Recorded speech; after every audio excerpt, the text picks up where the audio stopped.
So last month I took a trip out to Saint Croix, and Saint Croix has an invasive boa constrictor problem. Someone back in 2012 released a couple they released two boa constrictors, and from there, the island's population is somewhere in the thousands. I'm not sure which thousands, but in the thousands for sure. I mean, we were road cruising these things like you road cruise rat snakes in the Everglades.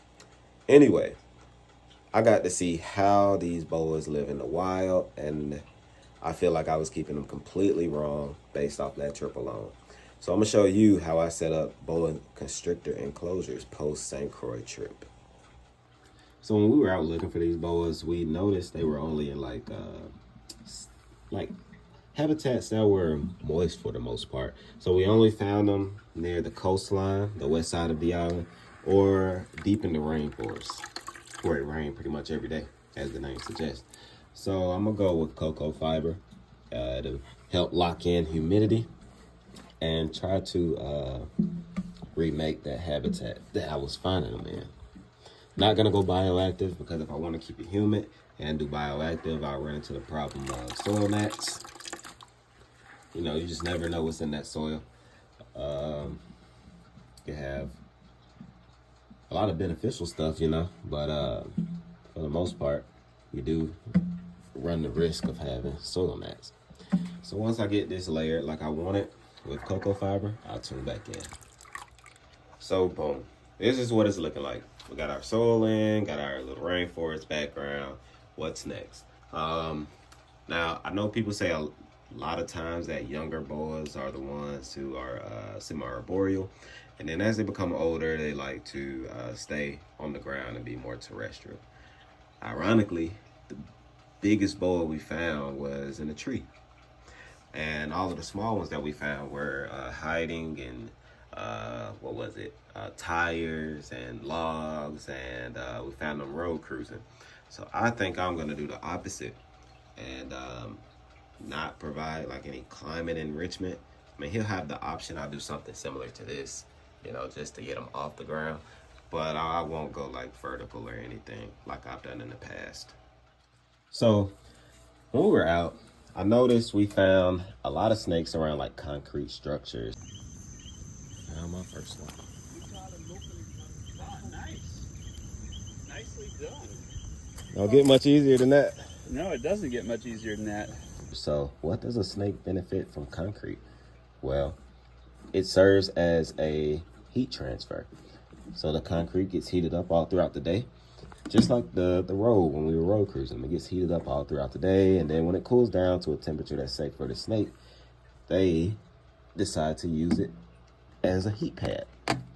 So I'm going to replicate this by giving a slate rock in here, and I'll let this get heated up from an overtop light.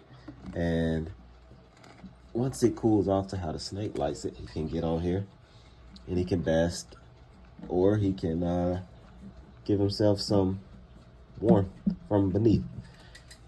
These snakes are nocturnal 100%. Any snakes we found in daytime were hiding in the trees or hiding under something. So that's how I'm gonna go with that. So this next one I'm willing to get crucified over. So I know I said we found a couple in tires, and we found a couple like around logs and whatever. But for the most part, they utilize the grass like the cheetahs and the lions do on the Serengeti. So of course they have to come out into the open. Let's say this log here is the snake. This is where the snake likes to hang out and bask. Right here is tall grass, and let's say this rock is tall grass. So they sit and bask in a open patch, and it's not a large. It doesn't expose them to predators, but they hide out right next to these patches of grass, and the first sign of danger, they dart into the grass. Or around nighttime, around dusk, or when the snakes are starting to come out, they all start to come out of the grass, or they're laying in the grass to hunt. So use that tall grass as an advantage, not so much as sit and put in one area. So what I'm gonna do is I'm gonna offer a hide. I think, you know, that's beneficial for any snake, helps reduce stress. But I want to put more foliage than anything in here to try to replicate that. So all of this open space, I want to use foliage, because that's what I saw them doing in the wild.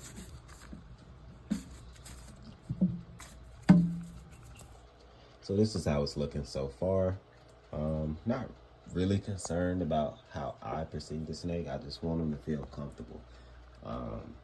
So gonna continue to put greens all around here just so he feels safe, coming from hot to heat and heat to over here, and you know. So I added a water bowl and I added this stick here just for a little enrichment if he wants to climb up. So water, very important for these guys. From some of the people who live on the island, we've heard of them crossing stream beds to get from one side of the rainforest to the next. So, you know, they're definitely not afraid of water. And they're obviously around areas that have moving water. So I would associate them with requiring water. And I say that because, you know, bearded dragons, you don't necessarily have to have a water bowl in there. Chameleons, certain types of anoles, you don't have to have a water bowl in there. You just need to mist, and that makes the animal want to drink. It simulates rain. With these guys, it's a little different. They do like water. They need fresh water at all times. So that's my reasoning in saying that. All right, so there's a final tree, and that looks very remnant of the environment in which we found these boas when we were in Saint Croix. So I just put her in there. And while I'm on the topic of boas, let's talk about diet. So boas are eaters. They love to eat. There was one in particular that we found. It had eaten maybe 3 or 4 mice. When we cut it open, that's what it had in its stomach. And so that's part of it. We have to send these things off to lab and see what they're eating. How are they maintaining themselves on the island? Oftentimes we will find, what are they called? What's the word? The things that eat cobras, the little rodent things. What are they called? Not wolverines. Not ferrets. Dang it. What's the word? Not weasel. Mongoose. Mongoose is what it is. So the adults were eating mongoose on the island. They were eating cats. They were eating puppies. One person found a goat in its stomach. So these are things that we send off to the lab to see what they're eating. So obviously they will eat whatever they can get their hands on. Not, you know, we in captivity tend to feed them, you know, 1 mouse a week or 1 mouse bi-weekly. I think we need to stop that. I think we need to, you know, in most cases, double it. The thing with these boas is they are consistently eating in the wild. And in captivity, we deprive them of that. So I think consistent and large feedings is the way to go with boas.